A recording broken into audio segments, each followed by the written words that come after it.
Olá, meu nome é Patrícia e esse aqui é o Estante Clássica. Seja muito bem-vindo. Se você é novo por aqui, nesse canal eu falo sobre livros. Então, se esse é um assunto que te interessa, já clique em inscrever-se e ativa o sininho para você receber notificação toda vez que eu postar algo novo por aqui. Hoje eu venho continuar falando, na verdade, deste livro aqui, Imediatez, ou o Estilo do Capitalismo Tardio Demais, né?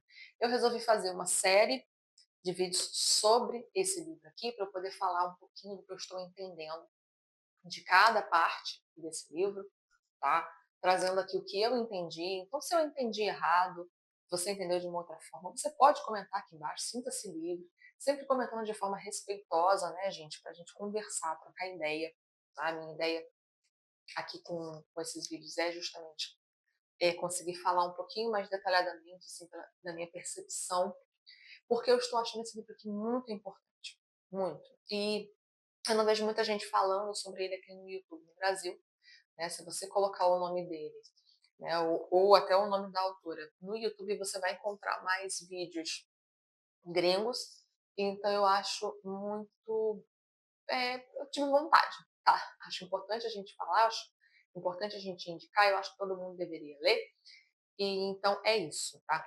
No meu primeiro vídeo, se você não assistiu, se você chegou nesse daqui, eu vou deixar linkado aqui em cima o primeiro.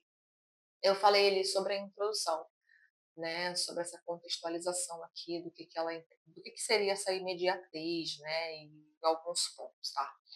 E aí aqui na primeira parte do livro, que a autora vai chamar essa primeira parte de circulação. É uma parte até curtinha, né? E aí ela vai falar um pouco melhor sobre essa imediatez, né, que ela chama de imediatez, e ela vai trazer uma contextualização do capitalismo, né, da forma como funciona a economia, né, no mundo e aí no século XXI. Ela vai falar sobre o fluxo, tá? Que hoje a gente vive nesse fluxo de informações, né? O tempo todo está chegando coisa aí nas redes sociais. E aí ela vai dizer que esse fluxo ele é o valor essencial para a economia do século XXI. E aí ela vai voltar um pouquinho atrás e ela vai falar aqui um pouquinho do capitalismo. Então ela vai trazer para a gente que a instabilidade é algo inerente ao capitalismo, né? Porque existe essa tendência de maximizar o mais valor, né? Sem que os trabalhadores necessariamente tenham capacidade para isso. Então é um ciclo, assim, uma roda que não faz muito sentido. Porque o que acontece? Você vai ter né, as empresas e, né, o capitalismo em si sempre querendo mais, mais, mais crescer, né? As pessoas que são os donos dos meios de produção sempre querendo mais e produzir, não, vamos criar mais coisas, mais produtos.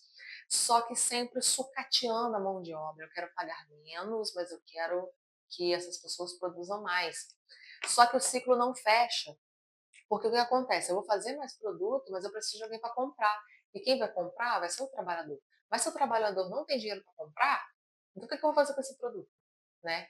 E não só a questão do dinheiro, se existe todo um ambiente de instabilidade econômica e se o trabalhador não está se sentindo muito certo de que ele não vai perder esse trabalho, por exemplo, né?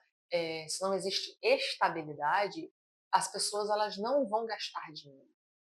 Né? Então a gente já vê que não vai dar certo. Né? E aí ela também traz aqui que alguns teóricos até defendem que a crise é um instrumento para obter lucro. Por quê? Porque eu gero a crise e depois eu vendo a solução. Eu venho com a solução para você. Então, né, ainda tem isso aqui. E ela vai trazer uma contextualização, ela vai dizer que o capitalismo ele vem caindo desde a década de 1970, tá?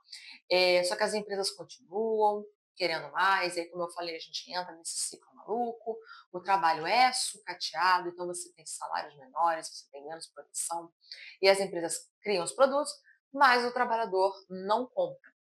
E aí ela também vai trazer uma contextualização também dos avanços tecnológicos, tá? Então, esse desenvolvimento tecnológico, dos computadores e também de comunicação e das cadeias de suprimento. E aí foi se criada uma logística, né, just in time, que foi criada ali pela Toyota. Então você ia lá e você eles não trabalhavam com o estoque, né? Então você ia lá e você comprava o seu carro e o carro era fabricado para você muito rápido e entregue.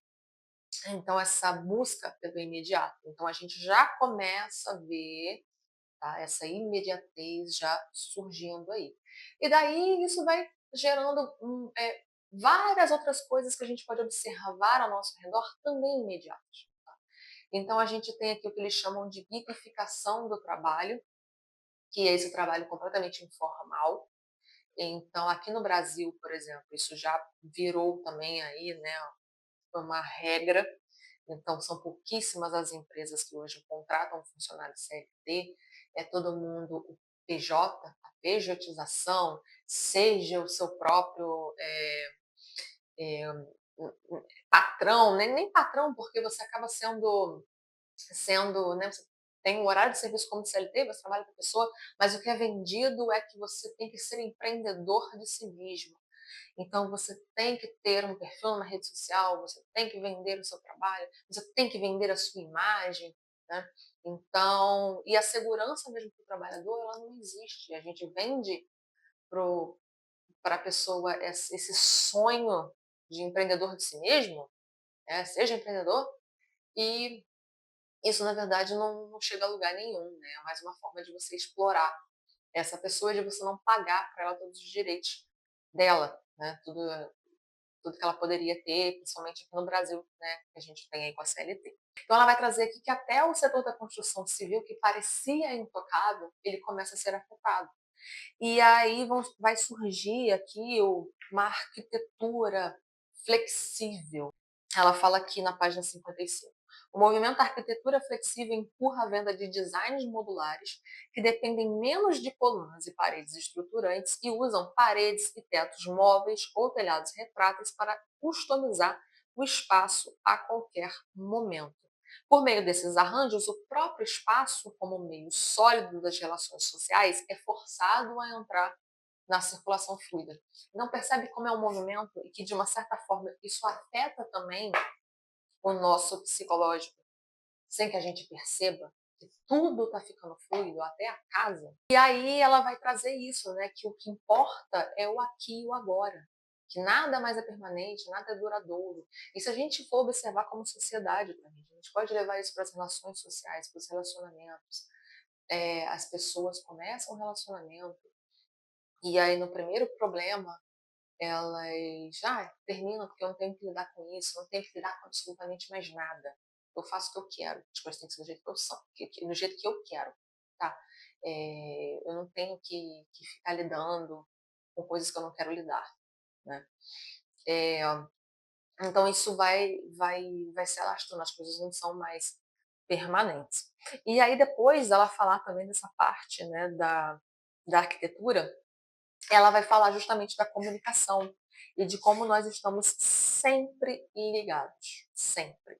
Né? Então, essa instantaneidade da comunicação ali, a gente vai ter o surgimento também do WhatsApp, né, do Telegram, que é a comunicação instantânea, porque antes você tinha uma mensagem de texto, um SMS que você enviava, e às vezes demorava para chegar, porque a pessoa poderia estar sem área no celular, você não sabia se tinha chegado ou não, você tinha que aguardar o momento que a pessoa iria te responder.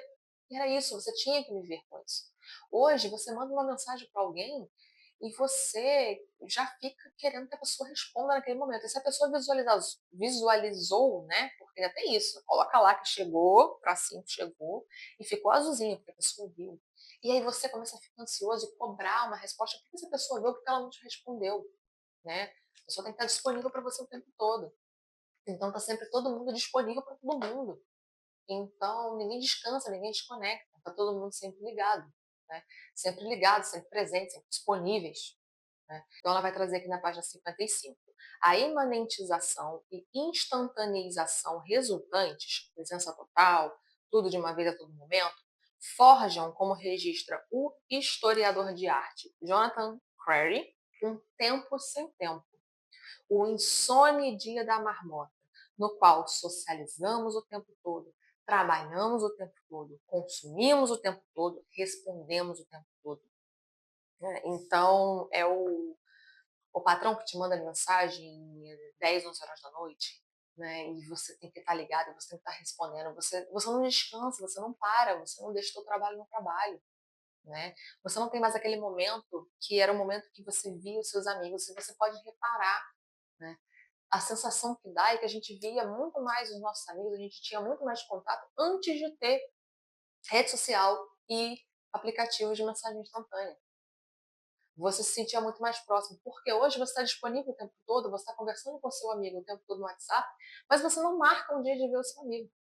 E você não realmente conversa com ele, porque mesmo quando você ligava, você tinha que parar e você ficava ali, segurando o telefone e conversando com esse seu amigo. E hoje não. Né? Você está o tempo todo, e a sua conversa com o amigo, ela nunca é uma conversa que tem um início, meio e fim, num determinado momento. Você pegou o telefone, você ligou e a conversa acabou. Não. A conversa se estende, né? Porque você manda uma mensagem, você vai fazer outra coisa, e aí o seu amigo vai responder, depois você vai fazer outra coisa. E aí, quando você está uma semana falando sobre um assunto, que se você tivesse ligado, você teria terminado essa conversa em 1 hora. Né? Não é ruim você ficar em contato com seu amigo uma semana, mas você percebe que, na verdade, parece que você não está próximo, que você não está tendo contato, que você realmente não conversou com seu amigo, e você não viu o seu amigo. Né? E aí, depois a gente tem o surgimento das redes sociais, né? E aí a rede social ela já vai trazer essa coisa que, para mim, também é muito ligada à autoficção, que é você falar sobre você.